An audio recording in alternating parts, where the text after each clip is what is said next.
You know Thurgo, right? The big old dwarf who loves Redberry Pie. The guy you visit a couple of times. You hand over a pie, and never really think about him ever again. He's just a meme, right?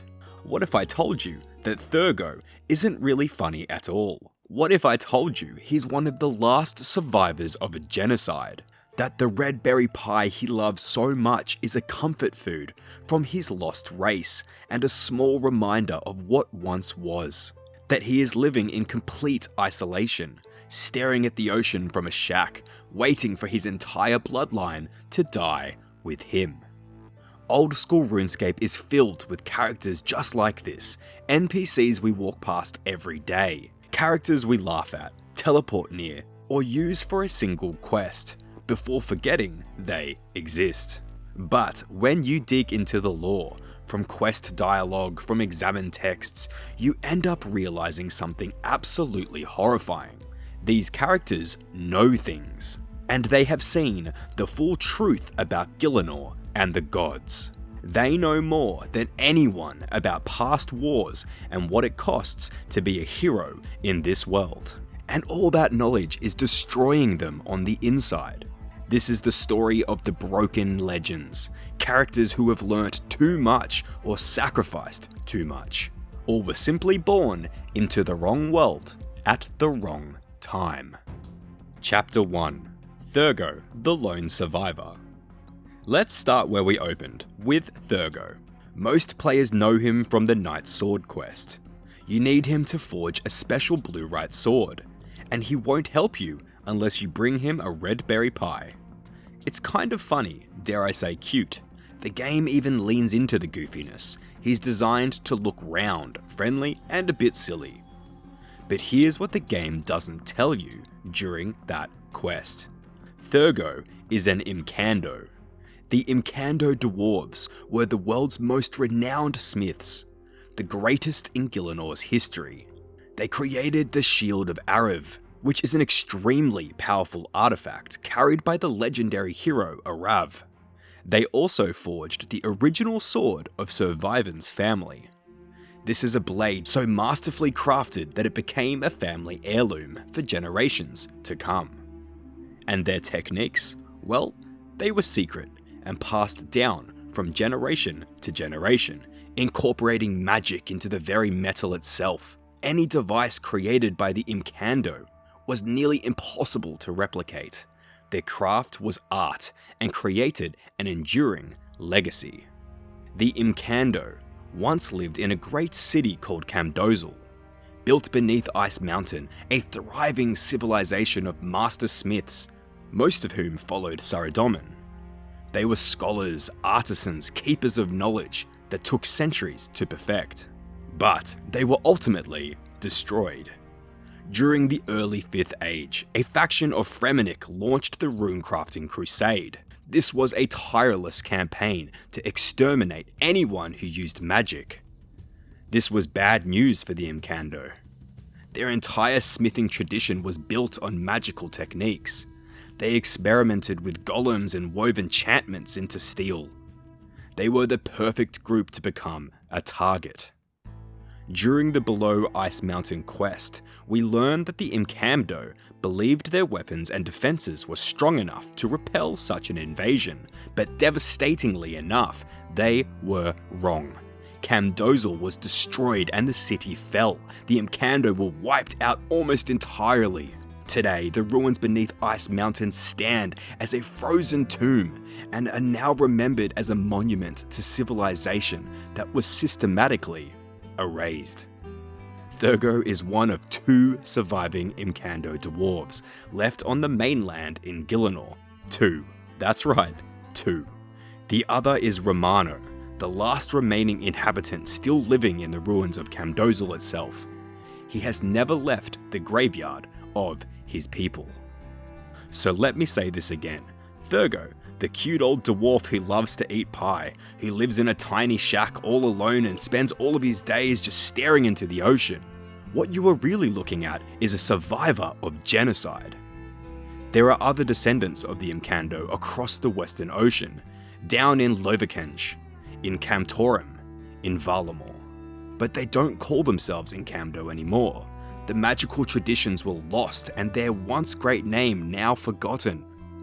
Their legacy forever remains fractured and scattered across continents. On the mainland, it is just Thurgo and Romano, the last two keepers of an incredible legacy. And when you bring Thurgo that Redberry Pie, well, of course, he'll eat it. But when you talk to him afterwards, he thanks you. See, he's grateful.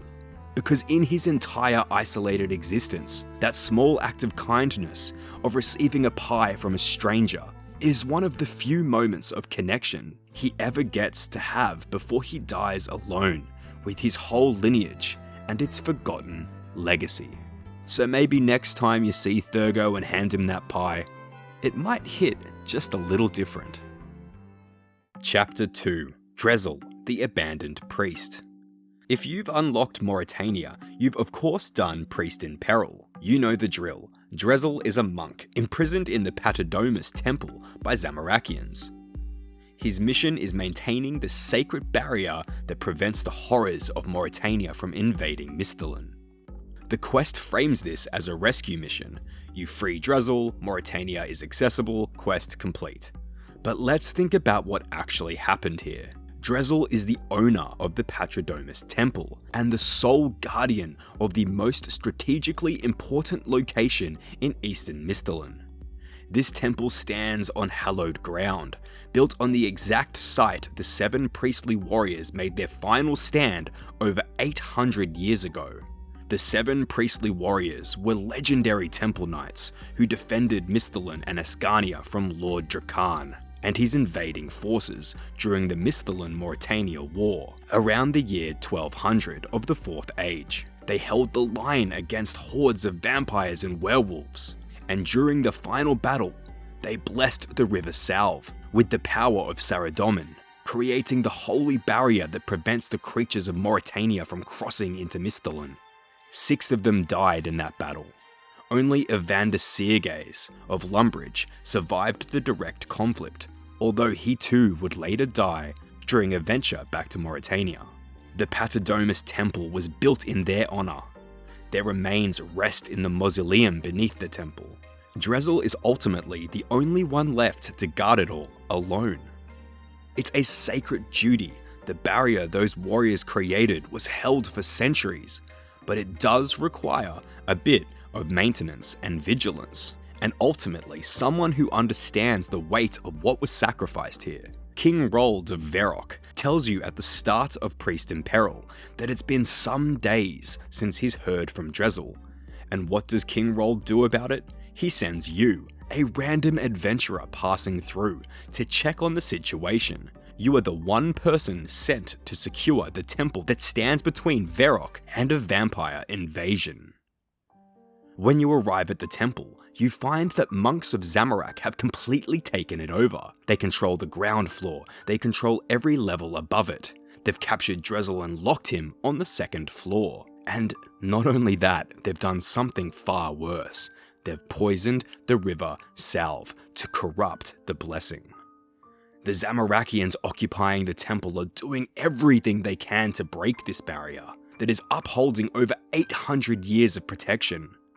They want to open the floodgates and let Mauritania's hordes pour into Misthalin.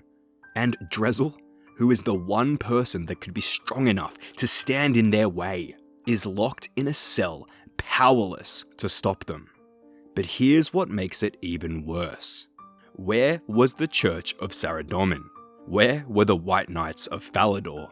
Where was the kingdom whose entire eastern border Drezel was protecting? Nowhere.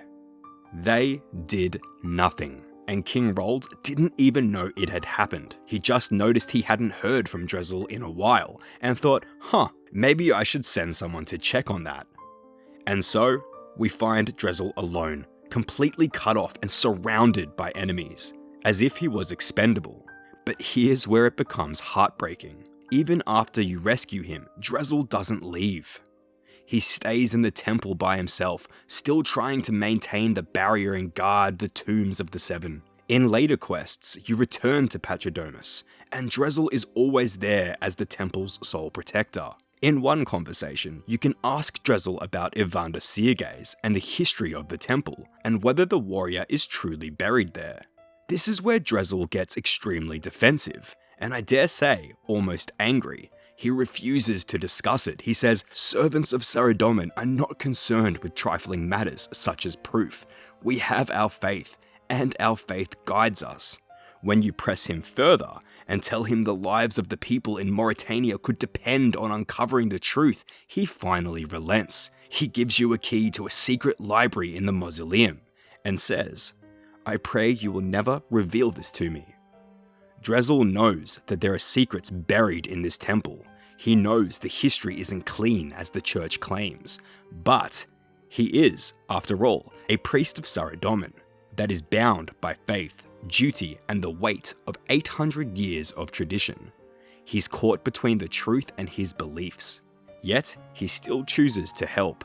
I want you to remember Drezel as the last guardian of a forgotten sacrifice, standing watch in the dark, waiting for a relief force that will never come. A true, unsung hero. Chapter 3: The Watchtower Wizard, the Living Battery. How many times have you teleported to the Watchtower? Hundreds, thousands, millions, or perhaps never? Well, when you do, you'll come across the Watchtower Wizard. Maybe you've talked to him once or twice during the quest, maybe you haven't thought about him since. But let me tell you something about that wizard. The Watchtower is actually a magical generator, a great defensive structure built on the northern wall of Yanille, to protect the city from the ogres of the Feldip Hills and Gutanoth. And someone has to run that generator.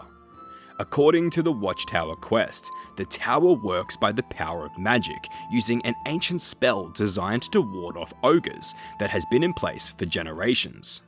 The exact knowledge of this spell has been lost to time, but the essence of it has been infused into 4 powering crystals that keep the tower operational. Without those crystals, the spell fails, the defenses collapse, and Yanille becomes vulnerable to attack.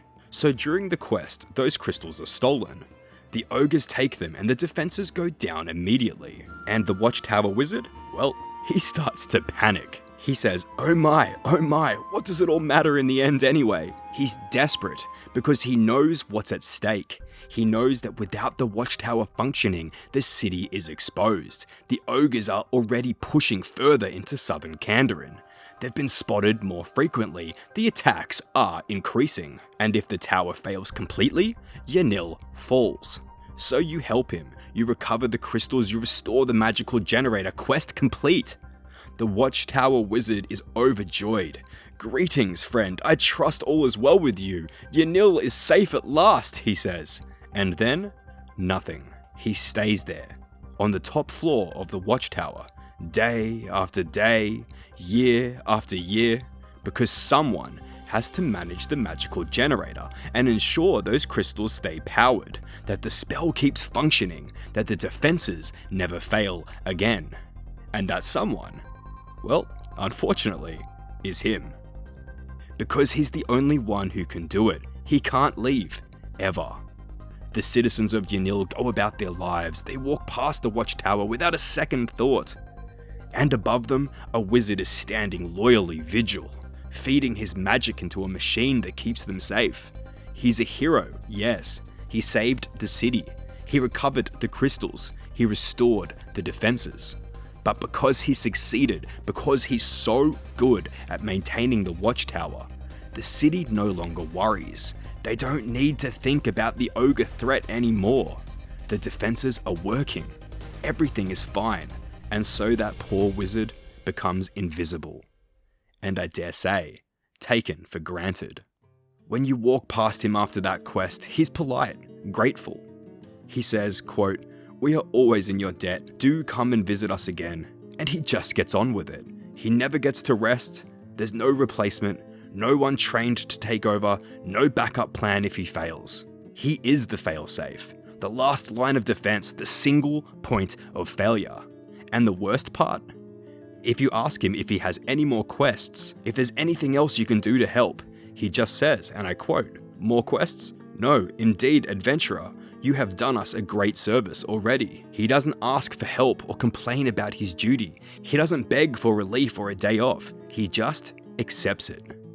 The watchtower wizard is a prisoner of his own competence. So he stands on that roof, powering the defenses day after day while the world moves on below him. And the cruelest irony of all, the better he does his job, the more invisible he becomes. Chapter 4. Clarence, the Dismembered Wizard. Staying in Yanille, we need to talk about Clarence. If you've done the Hand in the Sand quest, you know how it starts. Bert is a friendly sandman in Yanille, and he finds something horrifying in his sandpit. You know, just a casual severed hand. It's a fresh hand, and it appears to be human, and recently detached. Bert is terrified, and so he asks you to investigate. What starts as a simple mystery, whose hand is this, slowly unravels into one of the darkest, most disturbing murder plots in all of old school RuneScape. You show the hand to the guard captain, no help there, so you take it to Zavistic Rav, one of the wizards at the Wizards Guild, and Zavistic goes pale, because he recognizes it. The hand belongs to Clarence, his apprentice, a young wizard who's been studying under him, a student who'd recently gone missing. Zavistic hadn't been particularly worried about Clarence's absence. Apprentices wander off sometimes, they're young, they get distracted. But now, holding his student's severed hand, Zavistic realizes the horrible truth. Clarence is dead. And here is where it gets worse. Much worse. The hand is a clue to something terrible, because it was found in Bert's sandpit that receives regular sand deliveries from Sandy's Sand Corp, the company that owns all of the sandboxes in RuneScape, which may in fact be part of the whole mystery. So as you investigate further, you then discover something deeply wrong with Bert himself. See, Bert has been working longer hours recently, much longer, for the same pay. And he doesn't seem to notice. When you compare his work schedule to the one in Sandy's office, the discrepancies are obvious, yet Bert can't see them. And then you find a scroll in Bert's house. Zavistic examines it and confirms your worst fear. It's a mind-altering spell. Someone has been magically manipulating Bert's mind, making him unable to realize he's been exploited. And that someone was Clarence. But Clarence didn't do it all on his own. He was hired. With Zavistic's help, you brew a truth serum, courtesy of Betty in Port Sarim, and slip it into Sandy's coffee. Just as a reminder, Sandy is the one who's in charge of Sandcorp. Once drinking the coffee, Sandy confesses everything. Sandy wanted to exploit Bert. He wanted free labor, so he paid Clarence, a young, probably desperate wizard apprentice, to cast a mind-altering spell on Bert. The spell worked perfectly. Bert worked longer hours, never questioned his pay, never realized he was being used. But then, Clarence became a problem. You see, Clarence wanted to be paid for his work. So Sandy killed him. He murdered a young wizard in cold blood to avoid paying him for a spell. And then, to hide the evidence, Sandy dismembered Clarence's body. He cut him into little pieces and hid those pieces in sand deliveries that were sent across Gielinor. Clarence's left hand ended up in Bert's sandpit in Yanille. His head ended up in a sandpit on Entrana, a holy island, a place of peace, now hiding the severed head of a murdered man. Scattered, piece by piece, across the entire world, hidden in plain sight, buried in sand that people walk past every single day. Desecration, that's the word that comes to mind. Desecration. Ensuring that even in death, Clarence would never be whole, never be at peace, never have a proper burial. Clarence was young, still trying to make his way in this world, with his whole life ahead of him. Yes, he made a terrible choice. He agreed to cast a mind-altering spell for money. He became complicit in exploitation, but he didn't deserve this. No one deserves something like this. And since Sandy's corporation owns all of the sandboxes in RuneScape, meaning he had the perfect method to dispose of a body, a network that spans the entire world with regular deliveries to remote locations that no one would ever think to investigate. How many times has he done this before? How many other disappeared people might be buried in sandpits across Gielinor? We don't know. The game doesn't tell us. Sandy disappears after the quest, never to be seen again. But we do know this. During the quest, you collect Clarence's scattered remains. You gather the pieces of his dismembered body from sandpits across the world, and you give him a proper burial. It's a small mercy, but it doesn't change what happened. It doesn't undo the horror of Clarence's death and the callousness of his dismemberment, or the fact that a young wizard was murdered for doing exactly what his employer asked him to do. Clarence is a reminder that in Gielinor, even the smallest crimes, a businessman avoiding payment, a wizard taking a morally questionable job, can spiral into something terrible. And sometimes, the monsters aren't vampires or demons or gods. No, sometimes they're just people. People who see others as disposable, as problems to eliminate and bury in the sand. Chapter 5. The Barrows Brothers, the Cursed Champions. If you've farmed barrows for money, you know them. 6 semi-powerful bosses, decent loot, efficient runs, kill them, loot the chests, repeat. But let me tell you what you're actually doing when you fight them. You're killing heroes, over and over and over again. And boy do they know it. The Barrows Brothers were legendary Saradominist warriors during the God Wars. They established a reputation of near invincibility. They were champions, heroes, the kind of warriors that armies rallied behind. And they led the Mauritania campaign, a massive military offensive to liberate Mauritania from Lord Drakan and his vampire hordes. They were strategic, knowing they couldn't win alone. So when a mysterious stranger approached them and offered power, weapons, and armor of unimaginable strength, they accepted. But when a mysterious stranger approaches you, offering great power, don't expect that it is for nothing. The stranger gave them the equipment now known as Barrows armor. And it worked. The brothers fighting on the front lines seemed invincible. They cut through Drakan's forces, they pushed deeper and deeper into Mauritania. They got all the way to the Great Vile Wall, just west of Mayaditch, which is considered the heart of vampire territory. And then the stranger's true plan revealed itself. See, the brothers were seriously wounded in battle. Their armor, once impenetrable, began to fail, and their strength waned. So the army set up camp, desperately trying to hold their position, but it was too late. The brothers' wounds became infected. All 6 of them died simultaneously. They were poisoned, corrupted by whatever dark magic had been woven into the equipment the stranger had given them. The army was devastated, and without their leaders, they knew they couldn't win. They decided to retreat, but as a final act of honor, they vowed to bury the brothers properly. For 6 days and 6 nights, the army held off attacking vampires while they constructed 6 burial mounds in honor of the Barrows, who would be remembered as great fallen heroes. And then they left, marching back to the west, carrying tales of the brothers' bravery. However, the stranger wasn't done. As the army began its retreat, the stranger, revealed later to be Sliske, a Majorat serving Zaros, walked to the burial mounds. He stood atop the central mound, arms outstretched, and he began to chant in some foul ancient language. A vulgar purple light formed in front of him, fell to the earth, and bled into each of the barrows. The brothers were resurrected, not as they were before, but as wights, undead spirits, bound to their corpses, trapped inside the very armor that had killed them. They couldn't rest or die or escape from it. Their fate was enslavement forever, to serve Sliske, guarding their own tombs, protecting the treasure buried with them in graves they would never leave. And if that isn't enough, here's the truly horrifying part. They're conscious of all of this. You see, wights retain their minds. They remember who they once were. This means that they remember all their oaths to Saradomin and their days fighting for justice, for liberation, and for humanity. And now they're trapped, cursed forever, and forced to kill anyone who enters their crypts, seeking the armor that damned them.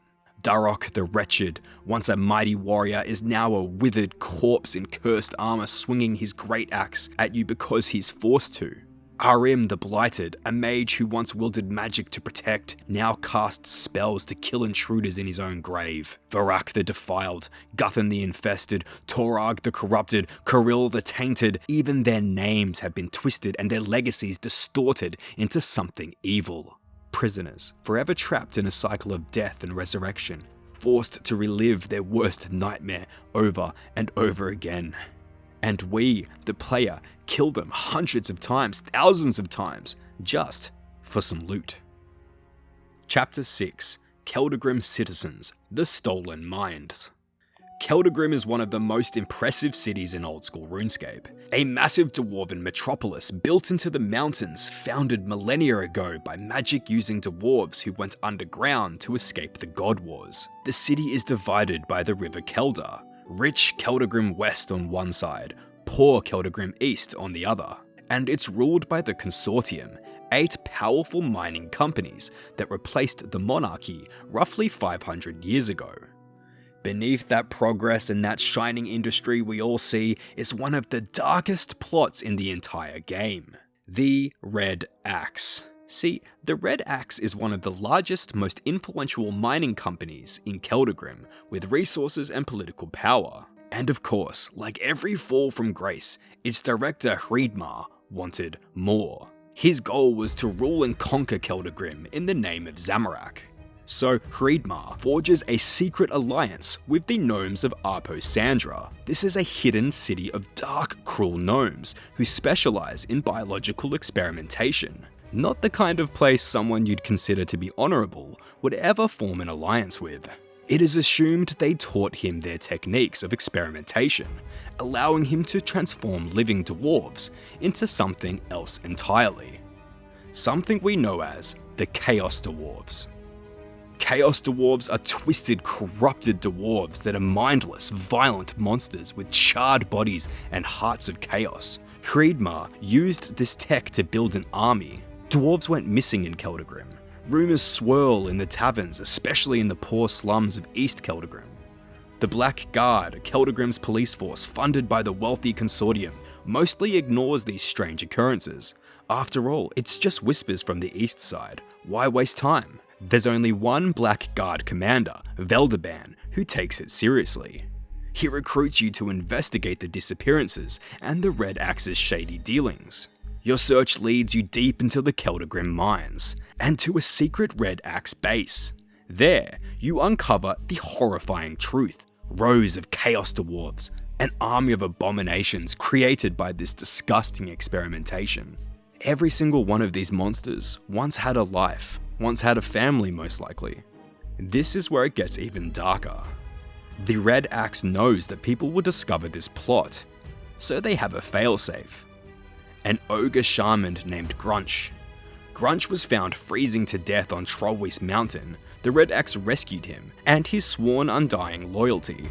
Grunch has no memory of his past, and Hreidmar uses his magic for something far worse. He ends up stealing mines. A drunken dwarf from the East Side pub stumbles into the truth and sneaks into the mine. He witnesses the Chaos Dwarf army.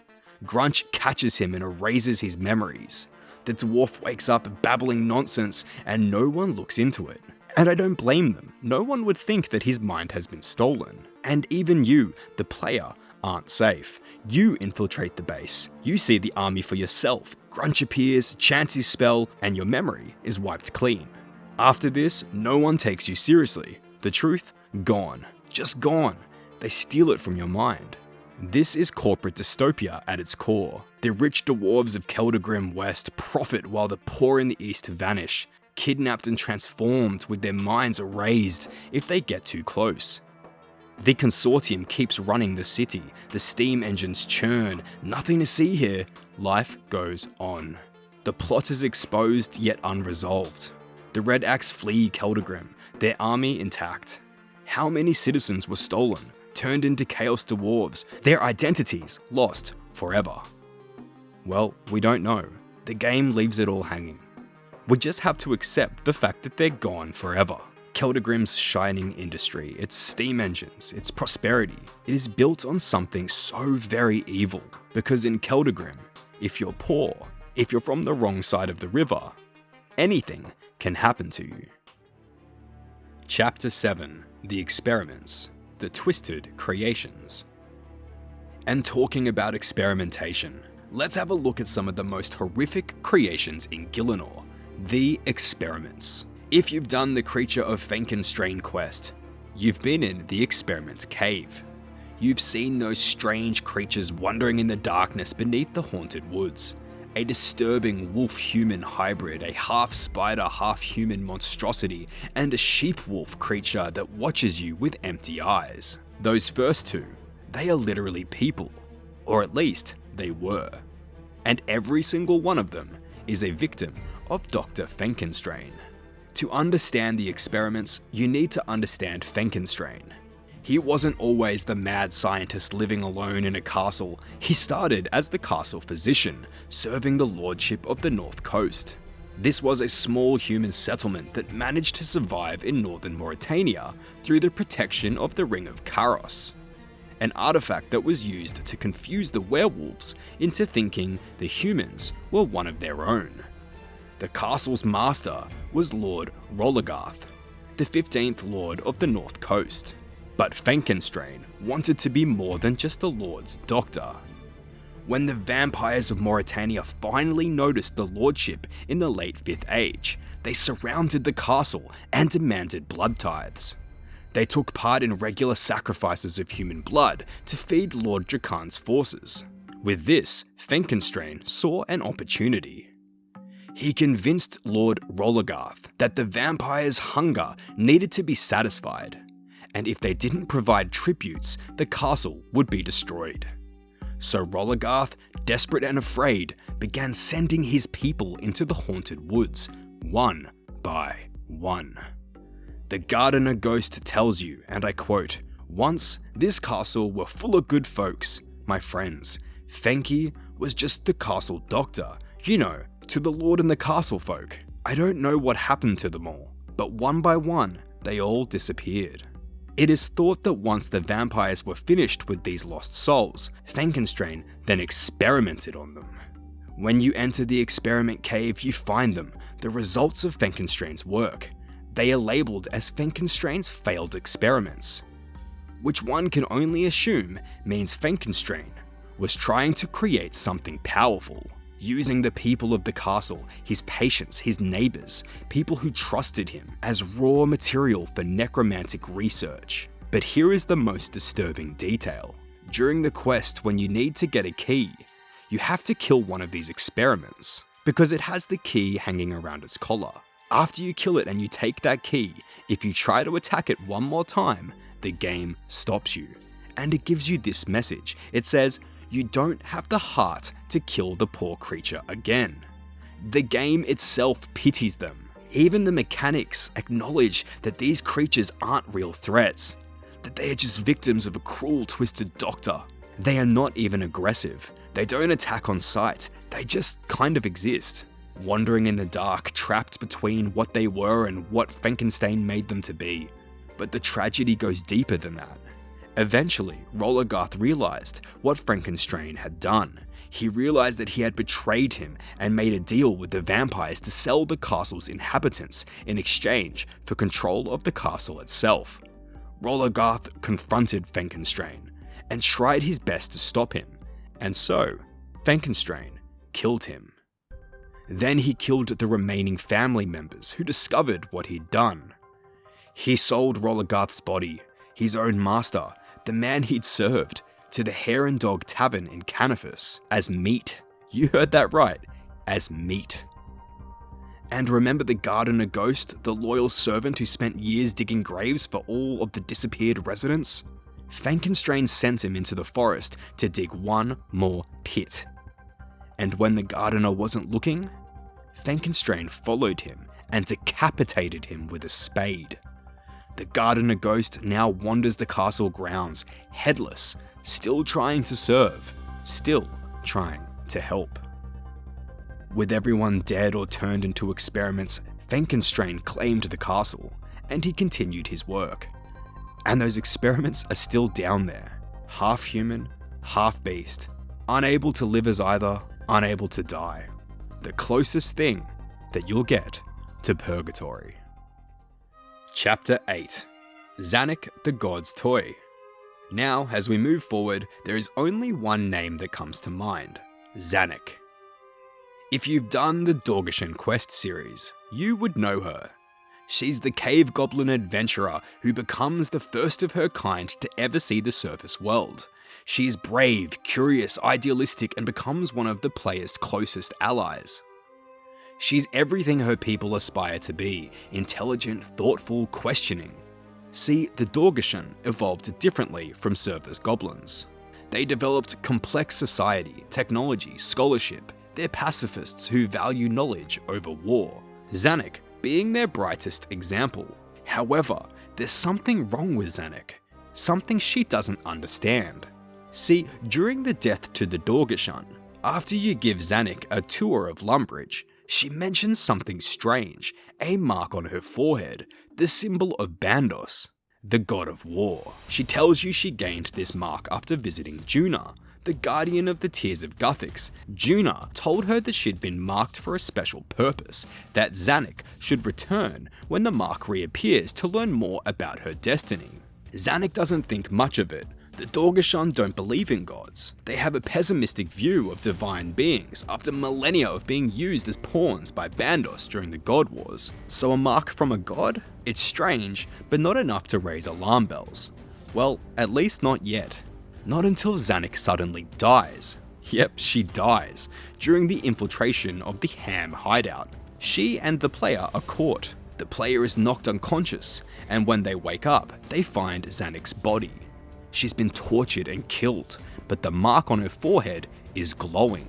You take her body to Juna, desperate, hoping for a miracle, and Juna uses the Tears of Guthix, Guthix's own divine essence, to restore Zanik to life. But while doing this, Juna says something truly interesting. She says her death is premature. She has not yet fulfilled her destiny. Zanik was brought back because her destiny has been assigned to her by forces beyond her control, and that destiny, according to Juna, is to lead the goblins into a new age. At first, this seems hopeful, inspiring even. Zanik, the curious, brave cave goblin, is meant to unite her fractured people. Makes sense. Until you meet Grubfoot. Grubfoot is one of those cliché surface goblins, but he has visions, dreams sent by the quote-unquote big high war god, Bandos. And in his dreams, he sees Zanik. He calls her the Chosen Commander. According to the goblin prophecy, the Chosen Commander will lead all goblins to victory over the whole world. Fast forward to the land of the goblins. Grubfoot has another vision. He sees Zanik leading all goblins back to Yabuisk. This is an ancient homeland of the goblin race, the place where Bandos first found them before conscripting them into his armies during the God Wars. Grubfoot believes that this homeland is a paradise, and where goblins of all tribes live together in peace with no weapons, no war. So Zanik agrees to search for it. Maybe if she can find it, she can give the goblins a real new age of true peace and not endless war and conquest. She infiltrates the secret goblin temple, which lies a hidden sanctuary where surface goblins still worship Bandos in secret. Together you consult the ancient goblin high priests guarding crypts beneath the temple, and they tell you the truth. This goblin land is another plane of existence. No living goblin has ever been there. But there is one twist here. Oldak, the brilliant Dorgeshan inventor, discovers a way using a fairy ring in the caves beneath Dorgesh Khan. Powered by Zanik's presence and her connection to Bandos's mark, using the ring, he opens a portal to this goblin land. And you, Zanik, and Oldak step through. But what you find here is not the paradise you are expecting. It turns out, Yabuisk is a wasteland that anyone would describe as a desolate, barren hellscape. It is a place torn apart by needless wars. You see, after Bandos was banished from Gielinor at the end of the God Wars, he took his anger out on this land and destroyed it. He scorched it. He turned the goblin homeland into a monument to his rage. Grubfoot's visions were just lies. Some would even say propaganda. And then we find it, a strange box, coffin-like, covered in the symbol of Bandos.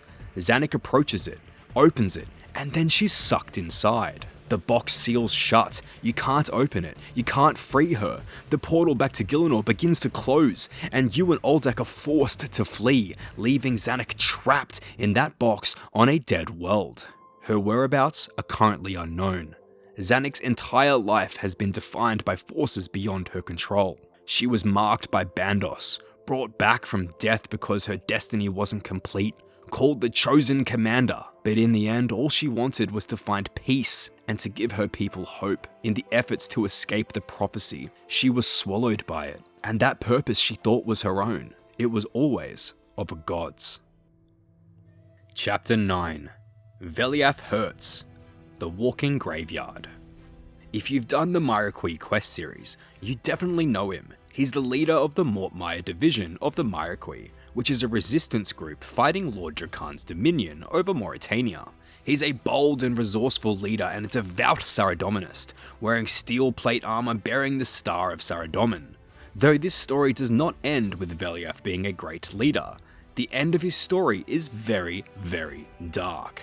The Myrequis was founded by Veliaf and Saflan Hallow years ago, operating in secret, trying to gain support and fight back against the vampires who ruled Mauritania since the Third Age. It was never a large organization, just small cells of dedicated fighters scattered across Mauritania, one in Mortmire Swamp, one in Meredith. Veliaf led them for years, or perhaps even decades. In that time, he watched everyone he ever cared about die. His dearest friends, his fellow comrades, people he considered his brothers and sisters in arms. People like Sani Piliu, who was killed by Vamstrong Klaus during the attack on their first hideout in Canifus, or Harold Evans, also killed in the same attack before he could even draw his weapon. After that attack, Veliaf realized their base was no longer safe, so he moved to Berg Dorot, a ruined town in southern Mauritania that the vampires had overlooked because they thought it was deserted. But that move took a huge toll. Ivan Strom, a young idealist who was devastated by Sani's death, left the Myrequis entirely and fled to Patrodomus. And so, Veliaf let him go. There was nothing he could do about the young man's grief. The Myrequis kept fighting. They reconnected with the Sanguinesti Order, the Meredith cell led by Saflan. They forged new weapons and scouted Castle Draken. They planned and they prayed. And then, during a taste of hope, disaster struck. Half of the Sanguinesti Order was killed, slaughtered by a horrific abomination, an experiment created by Verzik Vitua, unleashed by Vanstrom Klaus and Ranus Draken. Half of them gone in one night. Out of a miracle, some survived, and created the Evandus Flail, a weapon capable of actually harming the vampires. And you, the player, used it to kill Ranus Drakan. For a moment, there was hope, real hope. The vampires could be beaten, and then came Sins of the Father. The Myrequis, desperate to stop the vampires from enslaving the town of Sleep, agreed to work with Fenascula Drakan, Lord Drakan's sister, who claimed she wanted to overthrow her brother. Veliaf didn't trust her, not even for a single second. He made his lack of trust clear from the very start, claiming he feared it was nothing more than a plan to lure the Myrequis out and kill them all. Despite this, every other member of the Myrequis had agreed to take part, so Veliaf, outvoted, went along with it. Still pessimistic and deeply fearful, he was silently predicting that things might go wrong again. And of course, he was right. Fenascula teleported the Myrequis to Castle Drakan, posing them as her prisoners in a staged betrayal designed to get them close to Lord Drakan. But the Lord of Vampirium was already aware of his sister's plan. He appeared and subdued her instantly, and then turned to the Myrequis. Many of them turned, weapons drawn, and attacked Drakan. Yet he incinerated them instantly. After all this, Lord Drakan ordered Vanstrom Klaus, the vampire who'd been hunting the Myrequis for years, to kill the rest of them. That's where you, the adventurer, fought Vanstrom, a brutal, desperate battle in the courtyard of Castle Drakan. When Vanstrom was finally defeated, Safalan unleashed his Icene powers, destroying the vampire in a blinding explosion. But this was no real victory. Safalan, in shock from killing his own father, couldn't move to escape from it. All that horror with the knowledge that the Firewatch Sentinels were coming, Veliaf made the impossible call. He ordered Ivan to teleport them out, to leave Safalan behind. And so, Ivan teleported you, himself, and Veliaf to safety. Veliaf stood there in the Myrequis hideout in Meredith, surrounded by empty bunks and abandoned weapons. And he said it. The Myriqui is dead. He disbanded the organization right there. After everything that had happened and years of fighting, of planning, of hoping. After all that, he just gave up. Veliaf leaves the hideout, and his fate afterward remains unknown. He doesn't stay to rebuild, nor does he vow revenge or try to make a final stand. The vampires always win, and surviving a battle with them, well, in Veliaf's case, that is the cruelest punishment of all. Chapter 10. Arav, the ultimate icon. Let's end with the legend of Arav, the hero of Avaroka. This is the settlement that would one day become Verok. They call Arav the child of the sun and moon, the hunter of the white stag, the curse of the goblins. His name is legendary across the lands, and his deeds are taught to children as examples of strength, honor, protection, and sacrifice. But where is Arav now? He's in a fortress in the north, undead as a slave. It isn't all bad. His consciousness is still there. Well, technically. He knows what happened to him and remembers his old life, his sworn oaths, and his beloved city, but he's powerless to change his situation. Let me tell you Arav's story. He was born near what is now the town of Verok at some point in the 4th Age. No record of his birth or parents exist. He was discovered as a child by a group of travelers seeking sanctuary from goblins and ogres. They found him while following the river Lum. These elders saw him as a good omen, and so they set up camp at that place, naming it Avaroka. Arav was raised by the tribe, taught to hunt, farm, and kill. He was described as unusually tall for someone so young, with dark eyes, fair hair and skin, and a kind smile. 10 years passed. He was thought to be around the age of 12, yet he still didn't have a name. So the elders sent him on a quest to find one. After days of travel, he discovered an encampment of goblins planning to attack Avaroka at night. When the goblins saw him, they attacked, screaming, "Arav!" a word from their language. With ease, he defeated them. He returned to the settlement and recounted the tale, and from that day forward, he was known as Arav. As he grew, so did Avaroka. However, peace never lasted long in the 4th Age. One night, he visited the Land of Dreams, a mystical plane where mortals sometimes encounter gods and Majorat, and there he met Zemorigal, a Majorat necromancer, a servant of Zamorak, a being of immense power and ancient cruelty. Zemorigal threatened Arav and the town he loved. Terrified, Arav consulted the elders of Avaroka. They decided the encounter was a bad omen, that Arav could not remain in the settlement, so they sent him on an impossible quest to find the Shield of Arav, a legendary artifact that did not belong to this world, whose whereabouts were unknown. They were trying to get rid of him, so he set out west. Eventually, he found the Incamdo dwarves. He asked them about the shield. They feigned ignorance, but Arav stayed. For many days, he learned their ways of mining and smithing, earning their trust. Eventually, the Incamdo leader summoned him and asked why he sought the shield. So he explained the threat that he faced, but the Incamdo still refused. They feared that Arav and his elders were being manipulated, that his presence would only alert Zemorigal to their settlement. So they sent him away, and he became an outcast, a wanderer with no home. His spirits nearly broken, he entered a cave where he thought he might spend the rest of his days. But this cave wasn't empty. A terrible beast with great talons attacked him. The battle lasted 2 days. Until at last, Arav's sword reflected the setting sun, blinding the beast, allowing him to slay it. Standing over the fallen creature, Arav realized he was on a ruinous path, that violence would only breed more violence. So he set out for Avaroka once more. As he approached, he saw smoke billowing black.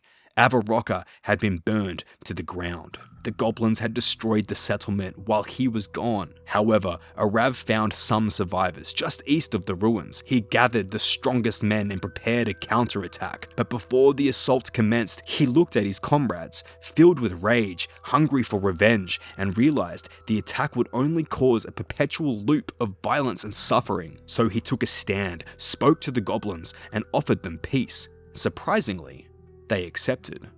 Avaroka was rebuilt. 2 years passed. The town grew busier than ever, and then Arav encountered Zamoreagle, again in the Land of Dreams. This time, the Majorat didn't just threaten Avaroka, he threatened to destroy all of Arav's people, wherever they may be.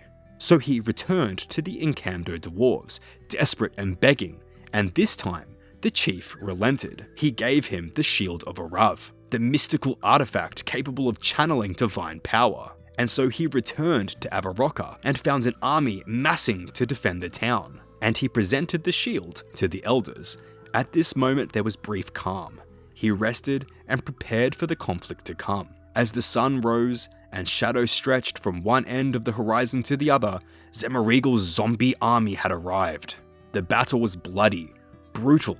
He fought his way through the horde, pushing towards Zamoreagle himself, and he engaged the Majorat in single combat. Even with the shield, Arav was no match for this Majorat. His physical strength far surpassed that of a human. Realizing his doom was at hand, Arav made a choice. He cast the shield away, throwing it to the grandson of Avaroka's founder, hoping someone else might use its power to carry the day.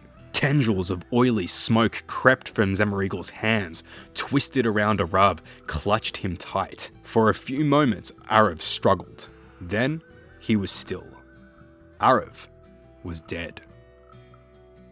The shield he'd thrown in desperation was taken up by the grandson of the town's elder, and using its power, the defender destroyed Zamoreagle's army. Avaroka was saved. Zamoreagle, standing alone, was forced to retreat, but not before taking Arav's body with him. The Majorat reanimated Arav and turned him into one of his undead minions. Who would have thought that a once great hero of Avaroka, who sacrificed himself to save his people, would end up as a slave to the very enemy he died fighting for thousands of years? During the Defender of Varrock quest, you actually meet him in Zamoreagle's base, and you learn something horrifying. Although he still has his mind, he cannot disobey Zamoreagle's orders. He can only speak when the Majorat's attention is diverted away from him. When you meet him, he tries to help you. He tries to warn you and tell you about his heart, which is the key to Zamoreagle's control over him. This is the ultimate tragedy of old school RuneScape.